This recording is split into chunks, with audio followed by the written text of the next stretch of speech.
It's Christmas Day. Got the button done. It's definitely something. So I didn't actually tell them what the button did and let them discover it. Is the whisper frame doing anything?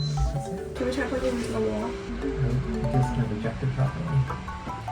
Alright, let's see if it lights up when it's just the walls. I mean, I honestly would not put it past Christopher to just give us a big red button. But if he was just doing that, I think he would have made it battery powered. Oh, it doesn't turn on in the wall, guys. Oh yeah, it does. The cable that I used on the button on my computer doesn't mount the CircuitPi drive. It was kind of interesting that they got that hint. Disable is Pi hole. No Wi-Fi. It's a big red button that you can press and it'll temporarily disable Pi hole. We have a Pi hole. That's a piece of software we installed on a Raspberry Pi that blocks internet ads on our network. And it works really great. But every once in a while, it blocks something that you really need to click on, or a website just doesn't function with it running. And so you have to log into the site and you have to disable it for a minute while you do the thing that you meant to do. I want a more convenient way to be able to do that. As fast as I can, I'm gonna call it a one-day build, make a button that you can push and it stops the Pi hole. We want a light to come on and to just kind of generally keep track of the status of the Pi hole. So if the Pi hole gets turned off on the interface, we want the light to come on just kind of like it would if you push the button. We need a big button, preferably red. All big buttons are supposed to be red. A chip that has Wi-Fi, so some kind of ESP something or other. And then we want to get it all into a big button. Big button, microcontroller, breadboard to put that together. Okay, so we're gonna need some kind of enclosure that goes over this. It's gonna be pretty tall. After a little bit of work using the calipers, writing down some numbers, and generally just measuring things, we got into CAD. The bottom piece is going to be the same size, but it's going to go threaded so it'll fit in. I really like building enclosures with threads. It's not too hard to do. You can use a modeled thread in CAD and just push all of the surfaces back by 0.1 millimeters. Let's go print it. While that was printing, I got the circuit board ready and started writing some code. Got some code written that basically makes the button work, but now we're going to hook this up and see if we can actually use this button to trigger it. Let's see, right now we have our button A0, I guess. That's what I figured. Despite Siri's help, I was having trouble getting this working. Oh. Ha ha ha. I've been hooking it up to the LED and not the switch. Fortunately, there's no LED plugged in.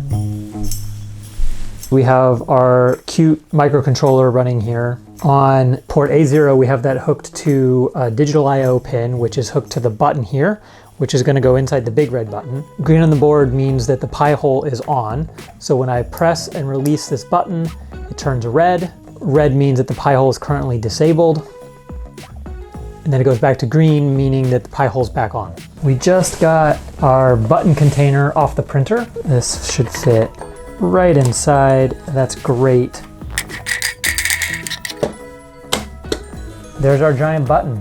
I'm really into this idea of enclosures closing themselves. So it has a little hole in it for a USB-C cable.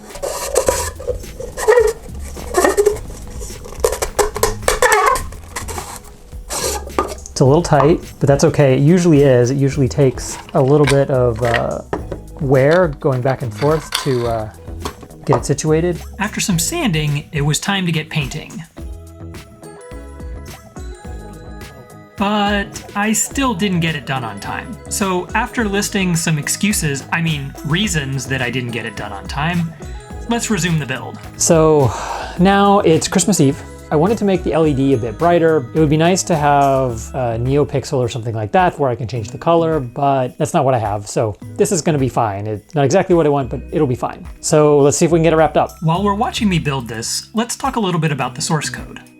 For the button, I got to use asynchronous code in Python on a microcontroller. Microcontroller, it's not really running more than one thread, but you can write your code using an async programming model, which basically lets you have different bits of code that release control. And so you can do that using async in Python, and it makes it much easier to do things like listen for a button press, run a timer, disable the pi hole, get the pi hole status. You can do all of those things kind of at the same time, even though that's not exactly what's happening.